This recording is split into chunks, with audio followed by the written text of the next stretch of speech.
Havia algo de mágico naquela geração. Parecia que o futebol tinha encontrado seu auge. Como se o destino tivesse escolhido o Brasil para reinar por mais uma década. Ronaldo, o fenômeno que desafiou o impossível. Ronaldinho, o sorriso que fazia o mundo acreditar na alegria do futebol. Kaká, o equilíbrio entre fé e talento. Adriano, a força que intimidava qualquer defesa. E Cafu, o símbolo de liderança que já tinha tocado o céu. Era um elenco dos sonhos. Um grupo que carregava não apenas o peso de 5 estrelas, mas a esperança de um povo que acreditava ser invencível. E nós acreditamos. Acreditamos que o talento bastava, que a camisa amarela, sozinha, seria o bastante para vencer. Acreditamos que a história se repetiria, que o brilho de 2002 ainda iluminaria o caminho. Mas o futebol, esse velho e impiedoso contador de histórias, decidiu provar o contrário. Em 2006, o Brasil não apenas perdeu uma Copa, perdeu a sua alma de campeão. Naquela tarde contra a França, o sorriso deu lugar ao silêncio. E as risadas viraram olhares vazios. E o país inteiro entendeu algo que não queria aceitar, que até os deuses do futebol, quando se esquecem de ser humanos, também caem.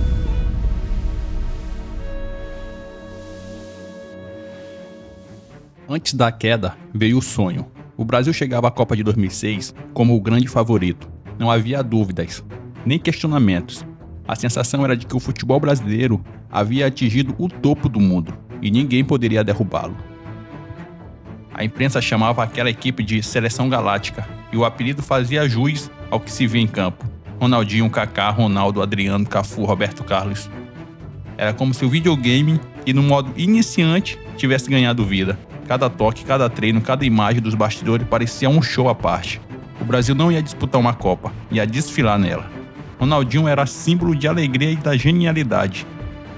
Vinha de uma temporada mágica no Barcelona, o mundo inteiro o aplaudia de pé, até o rival. Ronaldo, o eterno fenômeno, buscava sua redenção.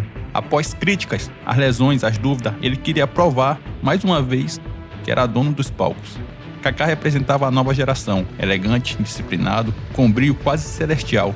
Adriano, o imperador, trazia a força e o instinto goleador que o povo amava. E por trás deles, Cafu e Roberto Carlos, dois veteranos que haviam tocado o céu em 2002, agora prontos para a última dança. A confiança era tamanha que o país respirava a vitória. A mídia estampava manchetes. O ex é questão de tempo. Nos bares, nas ruas, nas televisões, o discurso era o mesmo. Ninguém para o Brasil. Ferreira, campeão em 94, era o comandante. Sereno, experiente, dono de um estilo calmo, acreditava que, com tanto talento junto, bastaria deixar o jogo fluir. A preparação parecia uma celebração, risadas, câmeras, entrevistas, sorrisos. O ambiente lembrava mais uma turnê de estrela do que um time em busca de guerra.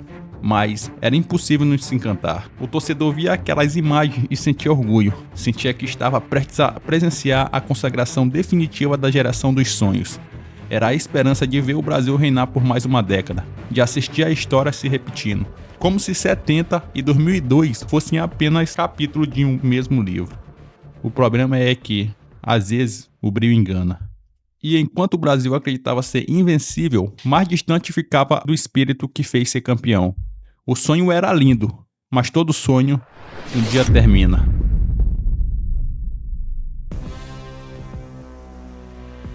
A Copa começou, e com ela, a ilusão de que tudo estava sob controle. O Brasil venceu a Croácia na estreia. Um gol solitário de Kaká e nada mais. O resultado foi comemorado, mas dentro de campo. Algo parecia estranho. A seleção não jogava mal, apenas não jogava como o Brasil.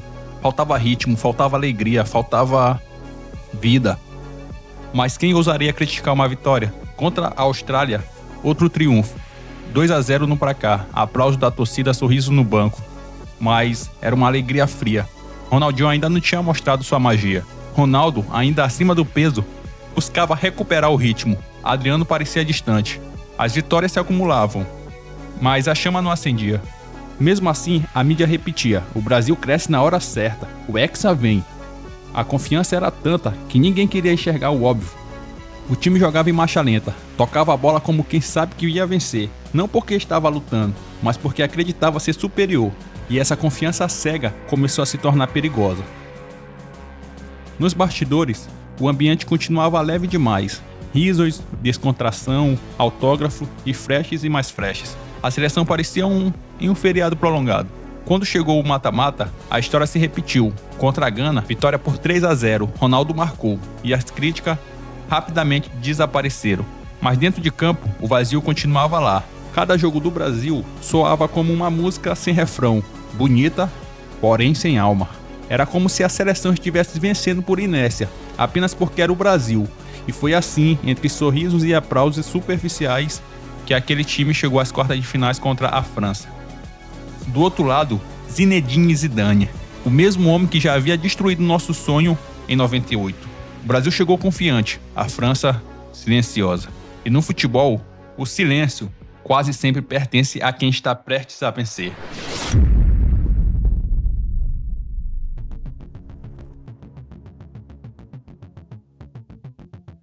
O dia 1º de julho de 2006 ficou marcado. O palco era a Frankfurt.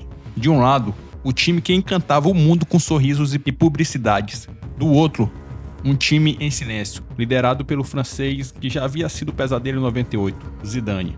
Desde o primeiro toque na bola, algo estava diferente. A França jogava com alma, o Brasil com lembranças. Cada passe francês tinha intenção, cada toque brasileiro parecia hesitação. Ronaldinho apagado, Kaká isolado, Ronaldo imóvel e Adriano distante. O time que um dia jogou por amor, agora jogava por fama. E o futebol cobrou a conta. Aos 57 minutos, Zidane cobrou uma falta perfeita. A bola cruzou a área e encontrou Thierry Henry livre. Um toque, um silêncio. O Brasil inteiro parou. Aquele gol não foi apenas o da França. Foi um gol que encerrou uma era. Depois dele não houve reação, não houve garra. Houve apenas rostos perdidos, olhares baixos e passos lentos. Ronaldinho olhava para o nada. Kaká de cabeça baixa tentava entender o que estava acontecendo. Ronaldo sorria amarelo, em negação. Quando o árbitro apitou o fim, o mundo não acreditou. Mas o Brasil, simplesmente o Brasil, o país do futebol, se calou. Não houve lágrimas escandalosas nem revolta, só um vazio mesmo. Era como se o país estivesse acordado de um sonho e percebido que a magia acabou. O time dos deuses, como era chamado, tinha caído. E pela primeira vez, o torcedor entendeu. O talento vence jogos, mas sem alma, ele não sustenta reinos.